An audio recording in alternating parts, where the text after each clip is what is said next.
Yes, yes, I can hear you. All right, Dr. Navon, thank you so much for speaking to NewsX. We've just held our second press conference in India, explaining the details of the damage that has been done in the attacks, in the retaliatory attacks that India launched against Pakistan. In some of those attacks, Dr. Navron, we have learnt from the Indian military that the killers, murderers, the terrorists who beheaded Daniel Pearl were brought down. I want to understand from your perspective, what does that mean for Israel and for the Jewish community at large? Well, it means, first of all, that justice has been served thanks to the Indian Army. And on my behalf, because I'm not an official, but I am an Israeli, I would like to express my full support for our Indian allies in their fight against Islamic terrorism. We have a common enemy and we have common interest. India is a very strong ally of Israel, and we very much support you of self-defense against the aggression and the provocation of the Pakistani state. And I think that the elimination of the murderers of Daniel Pearl, who beheaded him just because he was Jewish, goes to show that which type of enemies we, Israel, and you, India, face together. So as I said, I think justice has been done belatedly, but has been done regardless, thanks to the very glorious and courageous Indian Army. Dr. Navon, I also want to understand from you, Daniel Pearl's father has put out some statements. Has there anything else that has come in as far as the family's reaction to this news is concerned?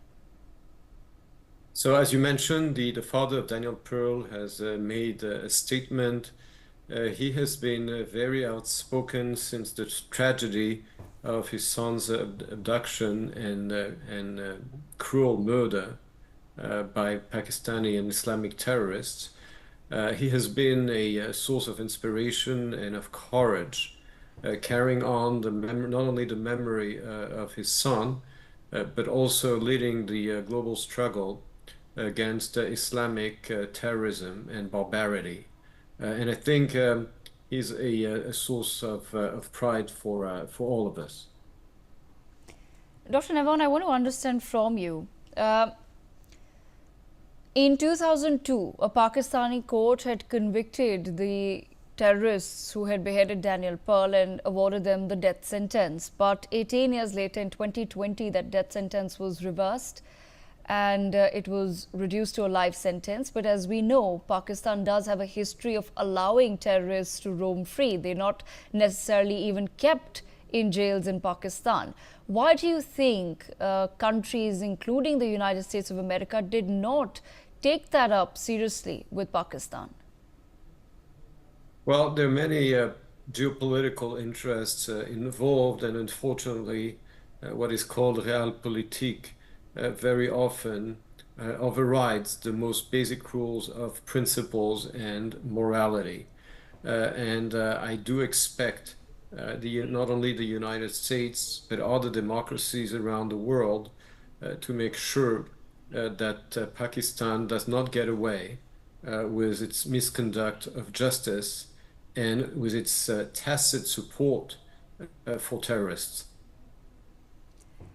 And Dr. Navon, I also want to understand from you, why do you think, in your perspective strictly, why do you think the world reacts differently to terrorism when it hits a country like India, when it hits the Indian subcontinent, versus anywhere else in the world? Well, as an Israeli, my answer to you would be welcome to the club.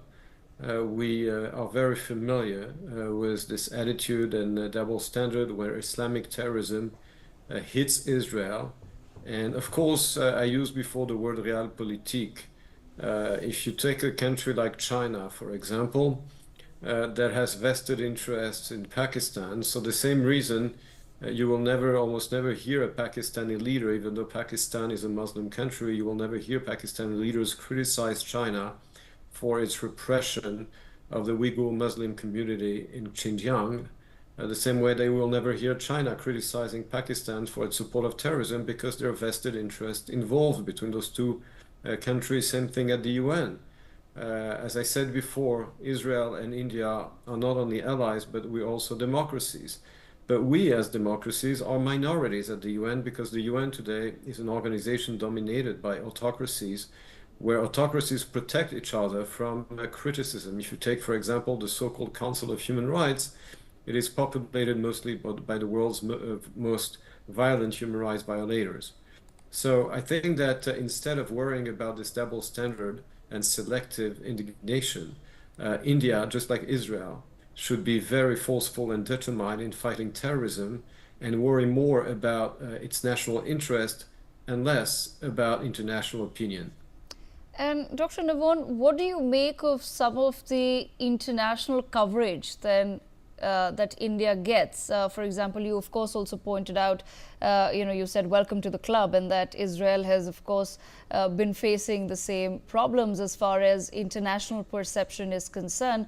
But what do you make of some of the international coverage where, without a lot of proof, international media will continue to peddle lies on behalf of Pakistan? Why do you think there continues to be a vested interest, say, of the United States of America in Pakistan, when there was a larger conversation when the US decided to move out of Afghanistan? There were a lot of conversations that the US no longer has much of a vested interest as far as Pakistan is concerned. But why do you think they continue to do that on behalf of Pakistan, continue to peddle its lies?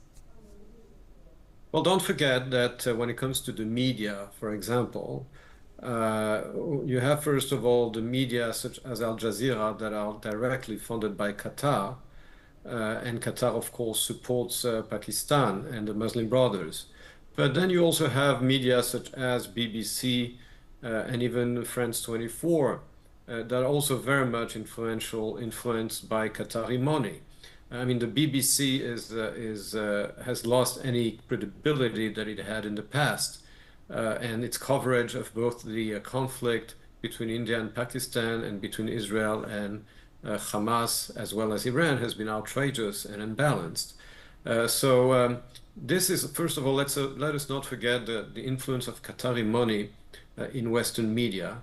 And then, of course, you have the UN. The UN is an expert in moral equivalence. The UN will never take a stance in conflicts, and will never distinguish between the aggressor and the victim. It always tries to find a complete balance when there is no balance. There, in most conflicts, and definitely in the one you have with Pakistan, there is an aggressor, which is Pakistan, and there is India, who was attacked. And the position of the UN, of certain media, is just not to take a stance. But not to take a stance is immoral when there is a very clear distinction between aggressor and aggressed. Dr. Navon, thank you so much for joining us